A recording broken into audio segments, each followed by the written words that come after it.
There is no single work, no single contribution you are doing in this ministry that is going unnoticed.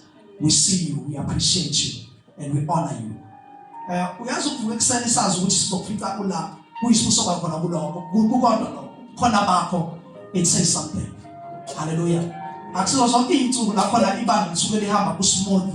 Kodwa even though ku rough but uhleze wena ukhona la. Tshela makabakelwana uyisibusiso njalo. Angisazi bazana noma ngisho 25 yini? Not 25 no. Not 25. Mama sikakana bazana uzala umfundisi indoda yakhe uqala umfundisi uNtambo. Hallelujah.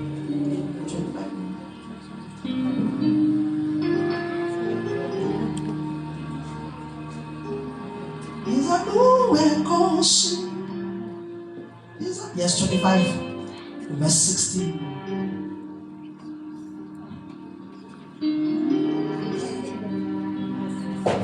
And thou shalt put into the ark the testimony which I shall give thee. In this process. So verse 16, chapter 25.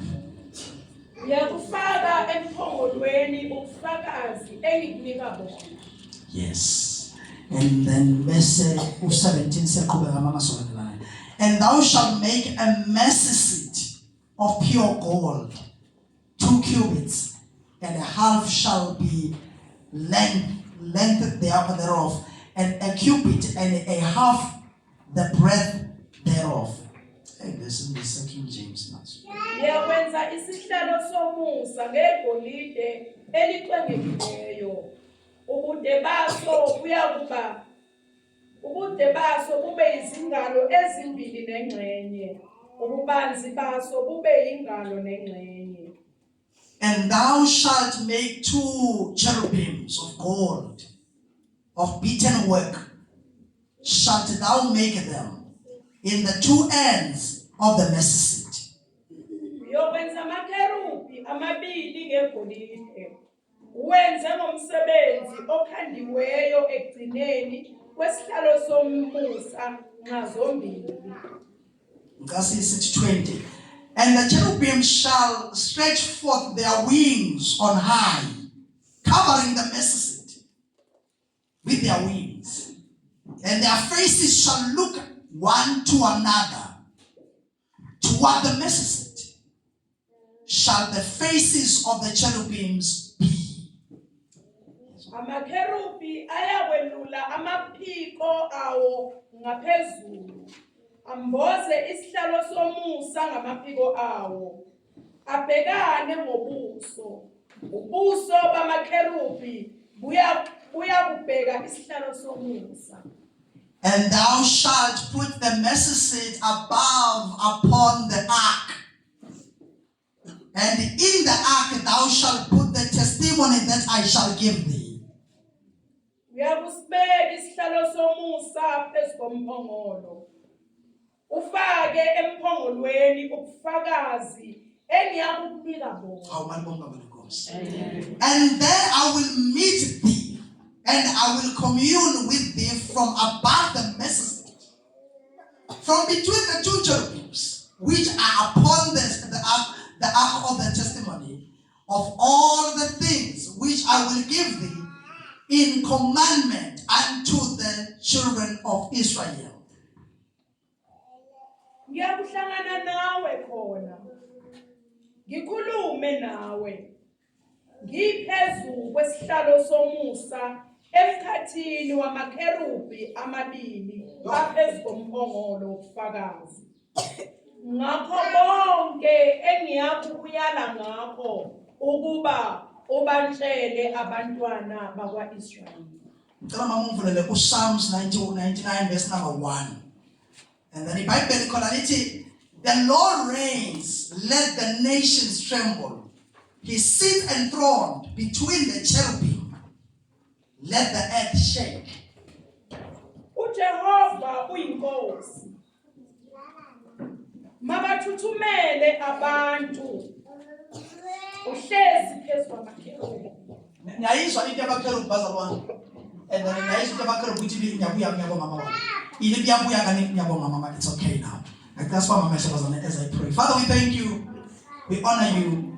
We are here, Father God, and ready, and our hearts are thirsty and hungry to hear from you as you speak to our lives, as you're changing us according to your will. And sense uNkulunkulu ethengcwele sibe into efisayo ngezwi lakho. Thina lezo zimo nalezo zimo, lose us, Father God, from the bondages of this land. As you elevate us, oh Father, to your mercy seat. In Jesus' name, amen. Now, bazalwane bami, ngifisa ukuthi sibhekele into bafushane. Mhlambe masizoyibheka kahle kwamele ngiqale ngiveze ukuthi la sikhuluma about the Ark of the Covenant. Sakhumbula i-Ark of the Covenant bazalwane. The Ark of the Covenant ile covenant box phakathi kwayo uNkulunkulu wayidirectile sizwe direction la uyifunda yonke le chapter uzobona ukuthi direction uNkulunkulu athi mayakhiwe kanjani leyo Ark of the Covenant, because uNkulunkulu akadependile ebuhlakanini bakho kodwa ubuhlakani bakhe uyabethemba ukudlula kwakho. Amen. That's why in our measurements wakhe he is very precise with our measurements ale covenant kwale Ark of Covenant kwamele abe njani. And then we know ukuthi i-covenant is vumelwano phakathi komuntu nomuntu noma phakathi kaNkulunkulu nomuntu. Babonga banenkosi. Now that's a covenant. But now uNkulunkulu uyayibophezela ukwenza izivumelwano phakathi kwakhe nomuntu azi kahle ukuthi angeke asigcine isethembiso. Amen. And then also siyazi ukuthi uma ngabe sikhuluma nge-covenant, these two both people are expected ukuthi abide by the covenant abayisayinile ngokulinganayo. But okay, it's a bad business deal to enter in an agreement with umuntu onganayo capacity of fulfilling the agreement. And then it's a bad business deal ukuthi usayine agreement nomuntu wena ophethe 90% yena ephethe u10% and expect ukuthi ningena kwi-agreement yesivumelwano esilinganayo. But uNkulunkulu decided to take a bad business. Uma enza isivumelwano nobani. It's a bad business. Yini ngoba kuyisayine wena. Because uNkulunkulu wayazi kahle ukuthi angeke uzube good. Oh, son, uyaphila sibu. It's good to see you. And angeke uzuyifulfill le agreement. What God decided ebuNkulunkulu bakhe to make a covenant nabantu who fall short like us, as in we fall short. Yes. So now uma esekhuluma ngayo ethi mayakhiwe kanjani uyayichaza ukuthi izoba njani, and also uyayichaza ukuthi uzothi ngaphandle ikhaphe ngegolide ngaphakathi futhi iphinde i-underlining yakhona ibe igolide, ebese chaza ukuthi phakathi izoba namapha amatafula, echaza ukuthi phezu kwayo kuzoba nani. Mayakhiwa ngaphezulu ukuthi ngoba naka sinaso phela iscripture ubabonga banenkosi basana. Mayakhiwa ngaphezulu ukuthi kuzoba nendawo ezokhona ebizwa ngokuthi isihlalo, but this is not just a stand, but it's a mercy seat. Okusho ukuthi isihlalo somusa. Sesithi ukuthi umusa ukhamba manje ku New Testament. Why introduce imithetho? Yathi introduce imithetho uNkulunkulu mayenza isivumelwano nomuntu waseintroduce nomusa at the same time, but kwakuyi dispensation yomthetho to operate. Kodwa noma kwawumthetho operatayo kodwa wayengakhuluma uNkulunkulu ehlele emthethweni, wayehleli in the mercy seat. Siyabuza ukuthi okay, let me not go ahead of myself. Phezulu nakwi mercy seat uthi uNkulunkulu ulizobese nikhanda ke futhi ama-cherubims, because uNkulunkulu njalo sathi masikhuluma about angelology sathi njalo uma wabona ama-cherubims wakwazi ukuthi uNkulunkulu is in the vicinity. Because ama-cherubims awekho kwindawo ezingekho sacred, are only in places that are sacred. uNkulunkulu ahleli phezu kwawo. That's why even nasezulwini kune order avele kukhamba ingelosi izohlala eduze kaNkulunkulu, ama-cherubims ahlala eduze kwesihlalo sikaNkulunkulu. Aspread ama-wings waso, and then uthi uPsalms 91 lapho nekhona mamkhumalo lithi bazalwane lithe iBhayibheli the Lord reigns, let the nations tremble. He sits enthroned between the cherubims. Mase sizwa ukukhandwa kwe-Ark of the Covenant, makhandwa the mercy seat phezulu, uthi uNkulunkulu mayithi mayiphandwa bese side by side of the mercy seat makube khona into ekhandwayo erepresenta ama-cherubims. Come on, come on. And then akube ne-cherubim ngapha, kube ne-cherubim nangala, kube i-mercy seat la. Amen. Then ebese ethi mayiphanda lawo angakhanda ngama-cherubims anyhow and haphazardly, kodwa kwamele kube ne-order akhandwa ngayo, ahlala ngayo. Kwamele ebhekane ubuso nobuso. I-mercy seat phakathi kwawo, and then yilokhunja ngale, i-cherubim ngale, i-mercy seat la. Kwamele ehlale ebhekane, ebese estretcha ama-wings towards the mercy seat, to cover the mercy seat.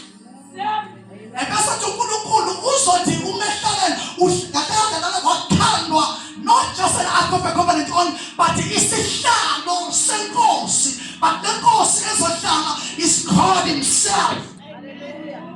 He's coming to rule over Israel.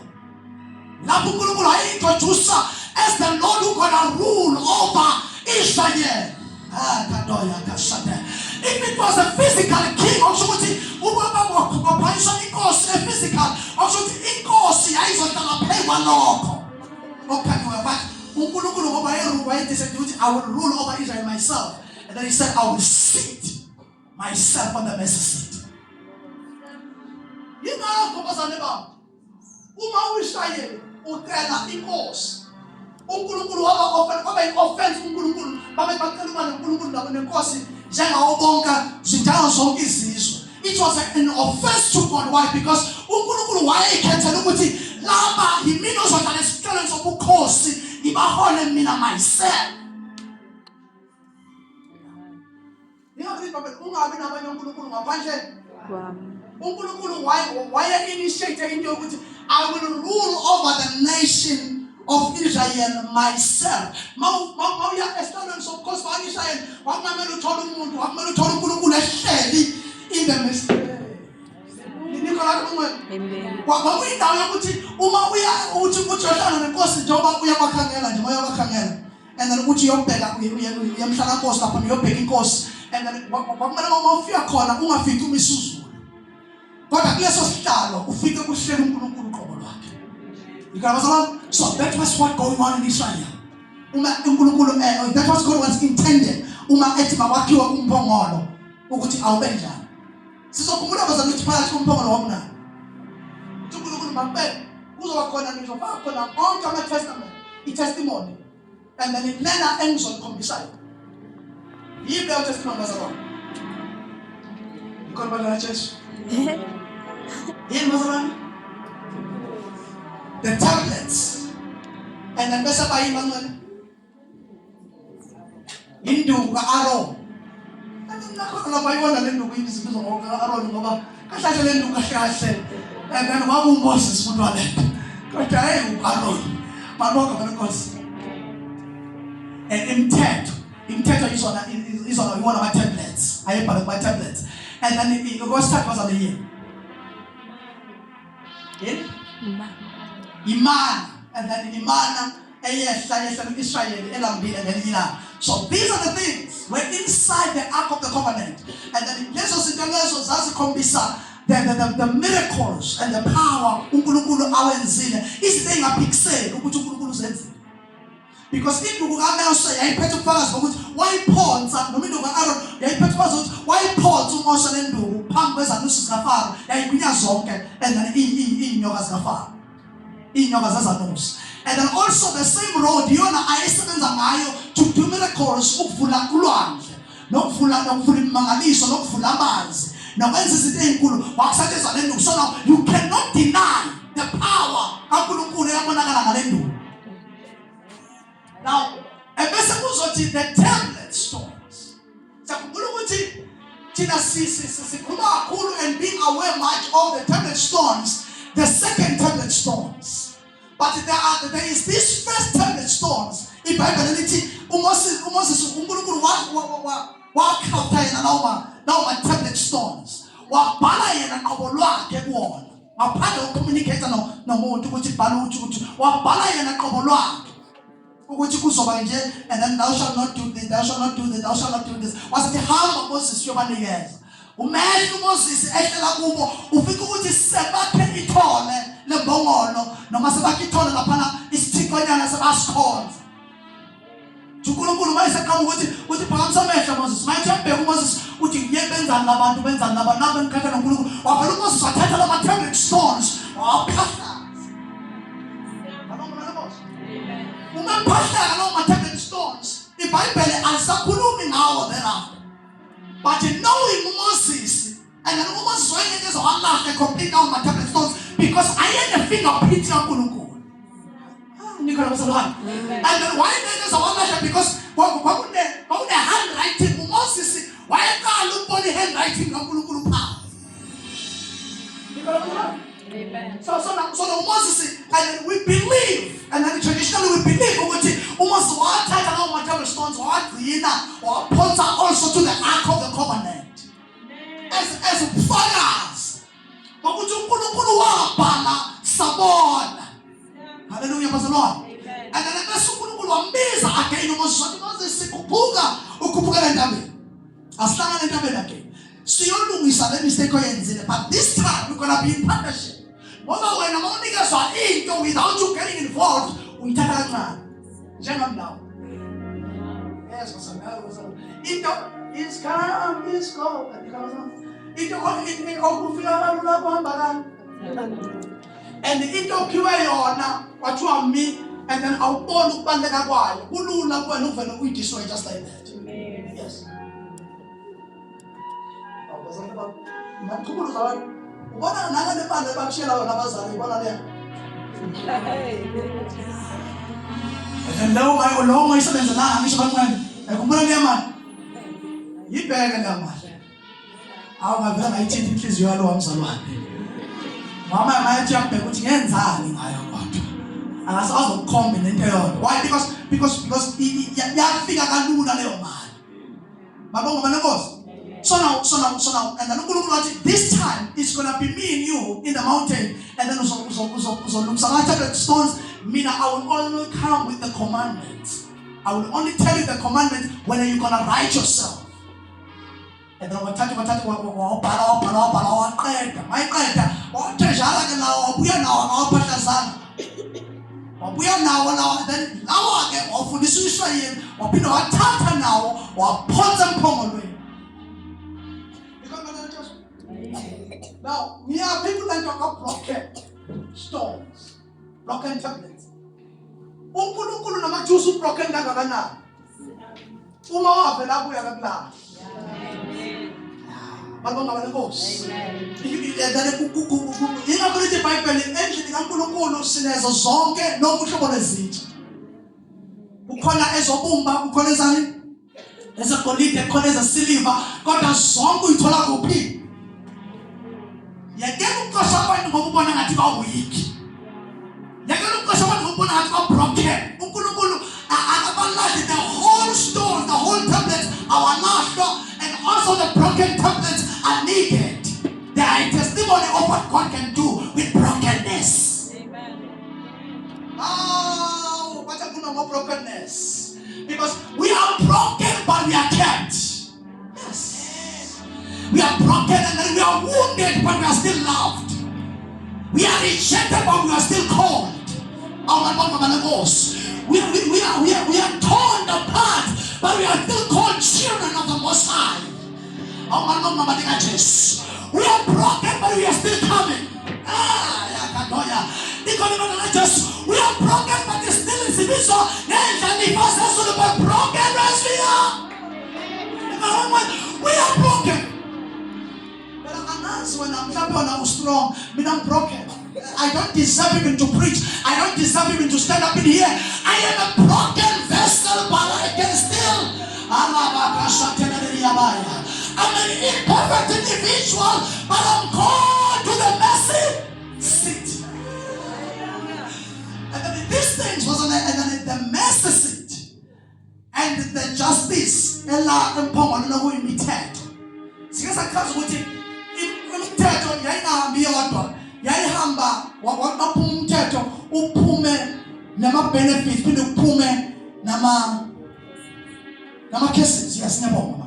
And then uphuma umthetho uphume ne curse, uphume ne blessing. It depends ukuthi wena ucomply kanjani kumthetho. Once you comply good with umthetho, wawudla the benevolence of umthetho. So something. But if you go against umthetho, wawudla curse as nokuthi uviolate ini. Wakunokufa nokuphila. Phakathi emthethweni. Bese uNkulunkulu bezulu kwelokuthi kwelokuthi covenant ebe necessity. Le necessity iyona lethi even if you are broken. Now we can come boldly. In the Old Testament, was boldly because it was a starting set justice on thread. These two things, it was mercy, grace, and justice. Amen. And the Babylon was boldly to the throne of grace, to the throne of mercy. Because it is dispensation of Maloko prayer. God does not show you grace. You have a in the Old Testament. I will thank God because He has dealt with me mercifully. Even though we Old Testament God this house Sasikon. So David why not fish?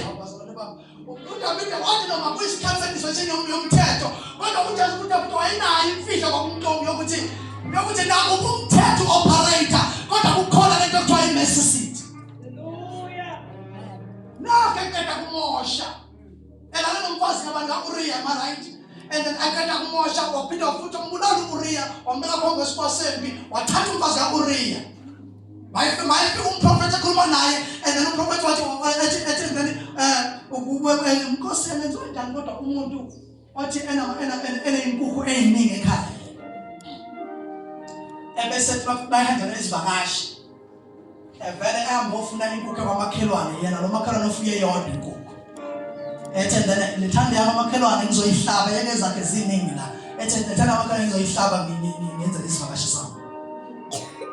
uthi David lethela ubani lokho shayilanga ngizodila naye Yerman uphi kume prophet ufike naye sizoqeda naye manje ngekele and then uthi prophet and then because baba ne wisdom laba bantu abafani nathi ezone sikhulume kanjani nje kubaba uMisuzu ngoba nakho phambili lokweni nikhuluma abafana bethu sikhuluma kanjani lapha ku Facebook and all that. Even though inkosi yayibhedile kodwa akunendlela yokukhuluma nenkosi. And then now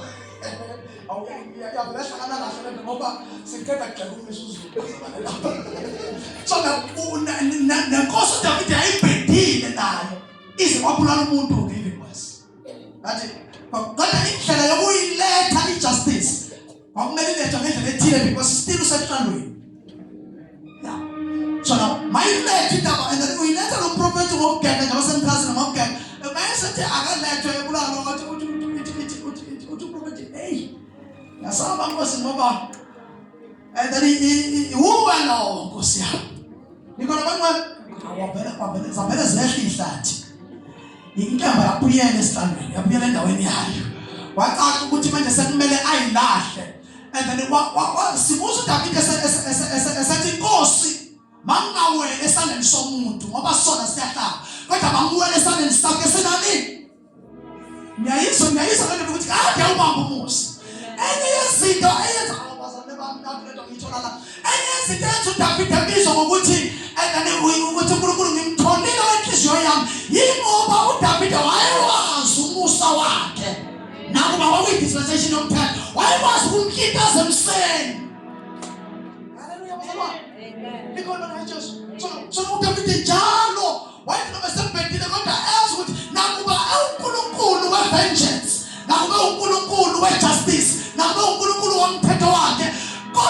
kunalento ebizwa nge-mercy seat esingakaze sayisebenzisa. Mina njalo mangibhekile ngibuyela kuyena sengithi mangiwele kuwe Nkosi esandleni sakho somusa esondela kwi-mercy seat.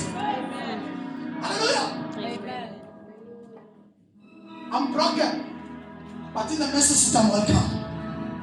Uthi uPaul mayesebhala emva kokuthi uJesu esewenza umsebenzi waqeda, and then set up this hand was a temple, and then yonke into yabalela phela just nemithetho yonke yahlala phela just the governance was upon his shoulders. Uthi Paul, now we can come boldly to the throne of grace. Before bekungazoka i-mercy seat boldly, kodwa manje thina sesiyakwazi ukusondela. Ngihamba na Jesu. Njalo makalani ungayilahla. Sikasokulahla sikabafiki. Pero bazana yonke into nesikhathi sakho. Ukuthi wena usukuyilahla ngesikhathi esirong. Akakabi isikhathi sokulahla. Isikhathi sokulahla siyeza. Kodwa manje kusayisikhathi salini somusa. Isikhathi sokuthi you can still come. You can still bring your brokenness. You can still bring yourself. The ark, it symbolized God's covenant. It's melon.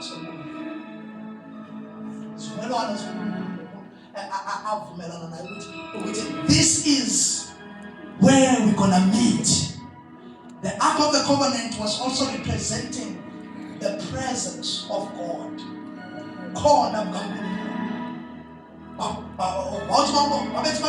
The ark. Babazi ukuthi uNkulunkulu usekhona.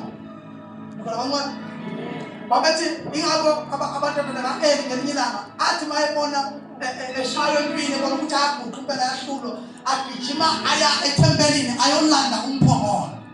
Agijima nomphongolo ubambile eze nawe empini ngoba bayazi ukuthi nakuba singahlulwa thina kodwa uNkulunkulu akakwazi ukuhlulwa. Because babe noqondo ukuthi asiphethe nje only a box la, but nana siphethe uNkulunkulu qobo lwakhe. They came with them and then later empini ithi iBhayibheli bathi babengena and then become lempi nakwintaba yempi kwanyaka zintaba because of umsindo kaIsrayeli uba excited because bayawazi amandla akhe. Baba nenhloko enkulu uthi usangenile uNkulunkulu kaIsrayeli noma ngabe bangashaya thina kodwa basekufika no. Hallelujah. Because babazi ukuthi uhlele estalweni in the message unamandla okwenza ungaphekwa impela. Bangena nawo umphongolo unamandla unjalo baqhubeka banqotshwa. Bayibuza ukuthi sinqotshwa kanjani. Qhubeka banqotshwa. Kwaba into enzima lena bangazida because kwaba itempi ukuthi ababuya insizwa leyikhijima sizoreporta ukuthi namadodana kaEli afile. Leo vile wabuya ayigijima sotshela amakhosikazi ukuthi amadoda wenu asele empini. It was a painful situation. Babasele empini kodwa bangena noNkulunkulu empini. Asele empini. Why? Because sebasukile ekhonzeni the great God bakhonza abanye uNkulunkulu bamquba bamsusa esitambeni. Makelo ngamsusa esitambeni sakhe kuwe. Lokho isithe khona. Ngenxa ukuthi because lento kumbiza ngesikhathi abanye emergency akusiyo uNkulunkulu abanye emergency uNkulunkulu ohlala naye. Akabiswa asikhumbule ngoba izinto sasibheda simkhumbula zihamba kahle simkhumbula zihamba kabi. The same God in the mountain, the same God in the valley, the same God in joy, the same God in crying. Asimkhumbule ngoba sinqobile. Hamba naye hlala kithi sihlala kuye. Ubona mina ubona uNkulunkulu mawubona uNkulunkulu ubona mina. Asikwazi ukuhlukana in good times and in bad times. Wamfika mkhala ankali njengoba ngethemba noma yedwa mkhala ngikuye ngijabula ngikuye ngihleka ngikuye ngibroken ngikuye. Hallelujah.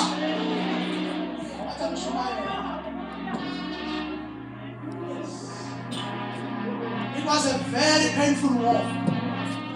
Israel eselande the last resort of their lives. The ark of the covenant of God. Abayibonile imangaliso. Wanqotshwa bawuphethe umphongolo. Bangagcina ngokunqotshwa wabulawa amadodana wabulawa obaba. Imizi yasalidengwane inganabo baba. Omunye wathi that's why amadoda amancane nje emhlabeni. Kuningi kukaningi elimination empini amadoda. Hallelujah. So now basale empini. Bathi nokusala nje bona bonke kodwa basale nomphongolo kanjani nawo. Umphongolo waba captured umphongolo wathathwa. Wathiwa bethandana lo mphongolo wabo bachoma ngawo. Bahamba nawo wathula umphongolo waba nawo bawufika nawo kwabo. Ngale muva and then uEli uthi amayezwa ukuthi amadodana akhe afile wayehlele esitalweni and then edoleni ngathi useceleni ulindile ubhekele ukuthi impi yabuya yakhe inqobile or whatsoever nomlayezo nereport wabona umfana egijima isigijima masifika sathi baba sikhothama priest and then isidliwe and amadodana akho afile wathi okay ngiyibona amadodana bafana ngiyibona abantu bafile okay. And then tell me more. Open more. Basabathi umphongolo kaNkulunkulu uthathiwe. Bathe mabesho njalo indoda endala yavele yawaqethuka yafa khona lapho. Wabulawa ukuthi uthathwe umphongolo. Washaya ipain ebuhlungu yavele yamqeda khona lapho. Because wasane ukulahlela uNkulunkulu ungalahlela izo zonke izinto. Kodwa mhla kwathi walahlela uNkulunkulu.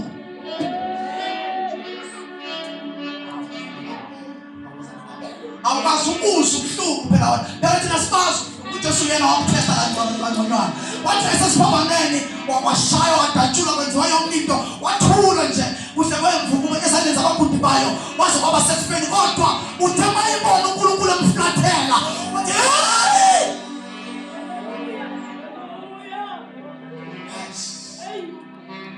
We have never tasted pain. The nature of pain is the pain of ukuzwa ukuthi uNkulunkulu have turned his back on you. And then ngiyazi ukuthi une-theology and then leyasemhlabeni eyamadlozi ukuthi njalo makuthiwa kuyomhlola kuthiwa hayi abakini bakuflathele.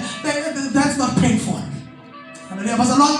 And then abakini bakuflathele hayi abakini bakulahlile kwamele wenze 1 or 2 and all that. That's not painful. That's why bakho abayiphilele kube ngukuhle. Kodwa thina njengabazalwane mhlaseze ukuthi uNkulunkulu usiflathele.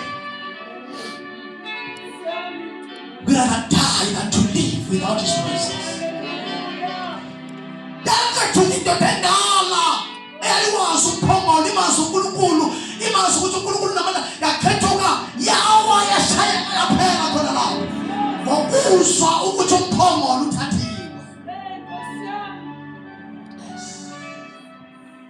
Owesifazane oyegane enye amadodana kaEli.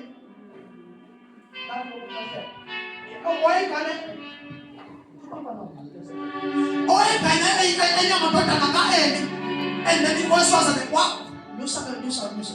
And then what mayezwa ukuthi umyeni wakhe usele empini. Waholda on. Wayekhulelwe. Waholda not right. And then uthathiwa and kanti nomphongolo nawo uthathiwe. Wavele lo mama wakhipha nje igama elilodwa wathi ingane ngiyithwele igama layo sokuba uIgabod. Okuwukuthi inkazimulo isusiwe kithi. And then wafa lo mama lapho and then yazalwa ingane. Malungu malenkosi. The pain of losing God, of losing the Ark of the Covenant, it was unimaginable. Israel wasala njengesizwe sibengwane. Makhambu umphongolo uIsrael wayesalwa njengabantu abanganasihubukazi esifukamela amakhwane. Babesala beyabatheka babeba nobuhlungu obungapheli kwento ongayicabanga. It was painful to lose umphongolo. Because to lose umphongolo, we have lost the mercy seat. We have lost the justice of God. We have lost protection. We have lost favor. We have lost victory.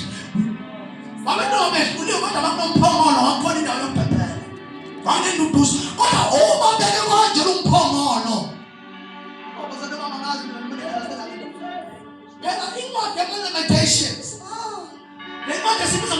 Lamentations yabhalwa ebuhlungwini uIsrayeli ulahlekelwe umphongolo ulahlekelwe ilokhuza because nakubona ukuthi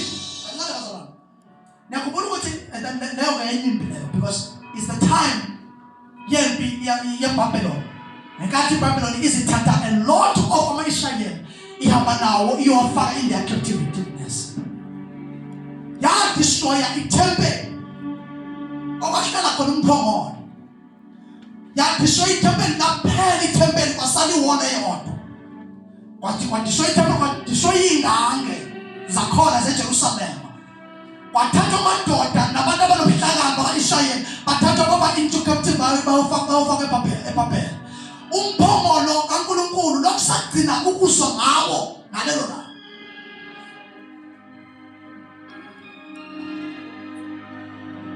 Bona uNkulunkulu wayenyamazana mysteriously ngosuku lofuduka ngenkathi kune-exile enkulu eyabankulu wa-Israyeli ngenkathi i-exile eseyiBhabhiloni walahleka lapho umphongolo uphinde angabonakali. It's a mysterious lost in history. The lost of the covenant. Akukhona ukwazi ukukhonjwa khona waphela kodwa kwathi ngesikhathi se-exile enkulu wanyamalala umphongolo. I refuse to believe ukuthi amaBhabheli ahamba nawo because siyawazi umphongolo bowenzani manike nawo untshontshe. Ubuvela ububulala la ukhona. So mysterious umphongolo awukazi utholakala kuze benamhlanje from that day. The same God owanyamalisa uMoses entabeni waphela wangabuya wangakhonja ithuna lakhe. Ngiyakholwa ukuthi it's the same God wathatha umphongolo ngalelo langa. Hallelujah. Because I refuse to believe ukuthi kukhona umbuso osagcina lowo mphongolo kunomhlaba ogcina lowo mphongolo. I believe ukuthi uNkulunkulu ngalelo langa mysteriously disappeared the Ark of the Covenant. Abanye bakhombe Ethiopia. Those just findings abazama ukwenza and trying to make theory about it and everything. But no, ngenkathi lo sifazane elokhunja kuSolomon eyofuna ukuhlangana noSolomon and then wathola abantwana wasebuya nomphongolo ngenkathi ebuya wathatha umphongolo. Hayi, it's impossible. Ethiopia ngabe ngenyinto manje. Mabonga baleko because umphongolo kodwa khona either niba blessed more manje uphethe kahle or else it destroys if I'm better than them. All of this was I'm pointing to one thing.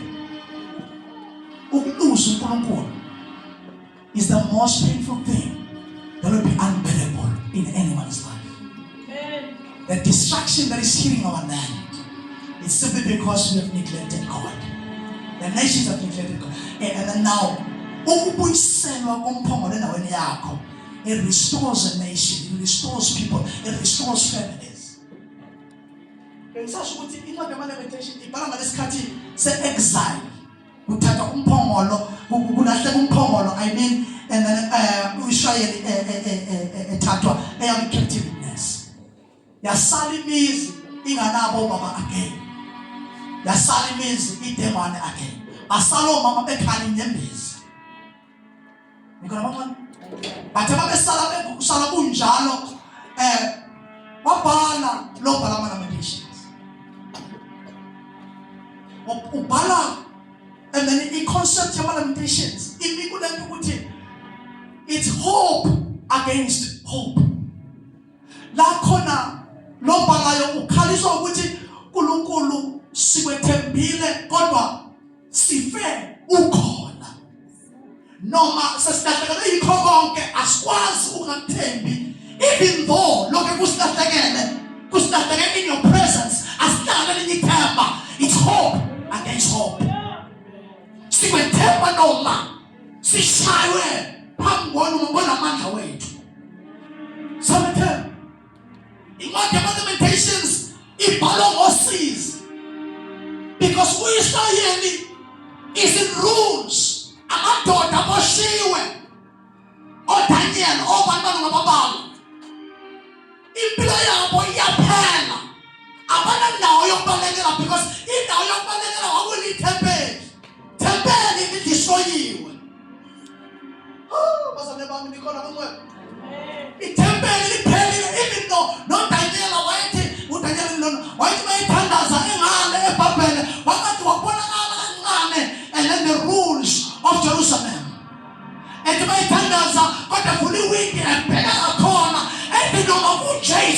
against hope, I still yet believe him. No matter it's in rules. Even in brokenness, you trust him. Come and tell me. Oh, Mama, it's one. Oh, never tell me, guys.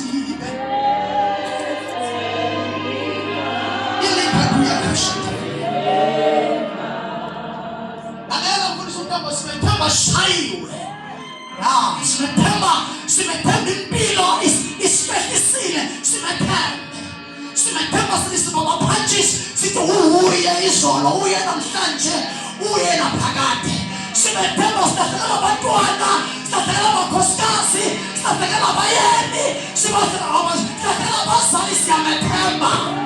Hope against hope, hope against hope, hope against hope. Hope against hope. We'll trust him. Let it hope against hope. Let it go job. Ujob esaliyeka isini ukuthi nento yonke lento ngiyona uNkulunkulu nesandla. uNkulunkulu uyayazi le ndaba. Uthule ngamabomo wathi uJobe uyamuzwa umhleli wami uyaphila. Uyothi noma sengivivinyile ngokuphuma ngifana negolide it's hope against hope. He's trusting him. Even kuba ngathi akaphenduli.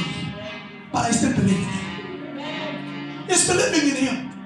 No matter science sense, but I will still trust him. He's calling on him. No matter tuthule, no matter thula. Akushi. Siyabala batwana. Ungithandile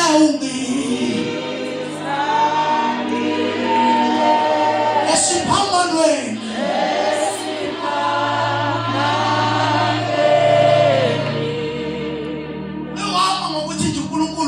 Uyakuthanda noma angasayenzi sense konke wadume ukuthi kodwa ngiyazi ukuthi uyakuthanda. Phela basane bakubadlula kuyona noDavid lento bathi ngelinye ethi inkosi kozemeni it was hope against hope. Kozemeni nibi nenhlala nabo inkosi bahlale bengibuza bathi uphi nalo uNkulunkulu wakho bayahlekisa ngampeza bathi uyovela noNkulunkulu wakho unje. Hope against hope. I will trust him.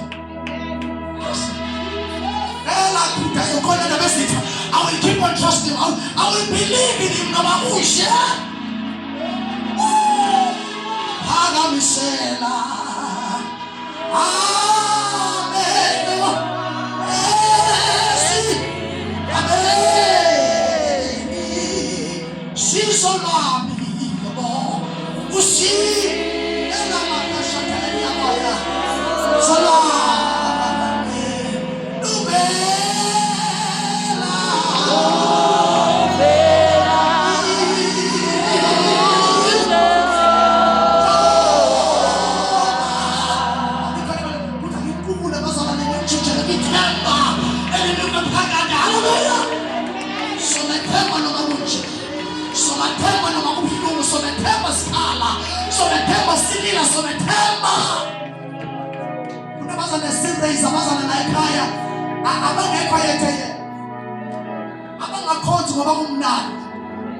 These people abantu abathi nowabekhala kodwa bangayeka ukumethemba. Abantu abathi nowabehlelwa izinto ongathi sihlaze phaka emhlabathini kodwa bangayeka ukumethemba. Kuma ohana na nikolobazana kunohana namaqhawe abesifazane abathi noma behlelwa ophenina kanti kuphi naloNkulunkulu wakho. Kodwa wayenyuka njalo ngosuku lokuyobonga naye yobonga noma ngamphethe umntwana. Hambe yobonga ubongani phenina uthi ngizobonga enkosini. Uzokubongani hana yini ngizobonga enkosini. Noma ngayiphethe impendulo kodwa ngibuyile ngizobonga. Asikhonthi ngoba sesiyiphethe into. Noma singayiphethe kodwa siyabuya. Kwesikhathi sibuye sinezile ukuzocela again sizobonga bathi ubongani ngathi siyambonga ukuthi uhlele esihlalweni isobukhosi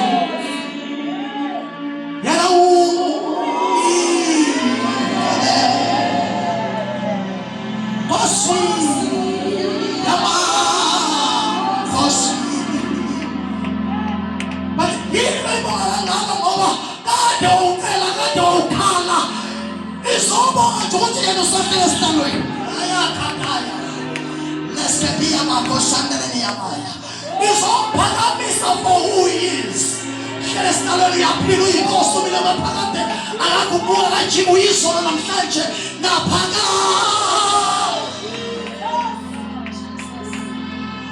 kade ufuna umsebenzi so uzobonga ngizobonga nje ukuthi usahlele esithalweni ufuna abantu abanjalo namhlanje top against hope that I've been beaten and that I know that God is aware God uthule ngesimo sami but I've come to say thank you Lord I've come back to say thank you I went to search but I've come back it's been years but I've come back to say thank you so uyiminyaka ngithandaza lesisimo uNkulunkulu uthule kodwa anina somlinda azaphendula somlinda azaphendula abantu abanabo somlinda azaphendula kuhle ngokumlinda kwethu simlinde azabuye ngosuku olukhulu somlinda azaphendula akatoya kashota somlinda alakhoya bakhosi somlinda zese amikhola mangala somlinda azaphendula ukaduya kashandeleni yamaya siyakhala kodwa sinawo asina lithemba somlinda asishuye alibalibaja atangishumayela ngathi ngikhokhela namhlanje somlinda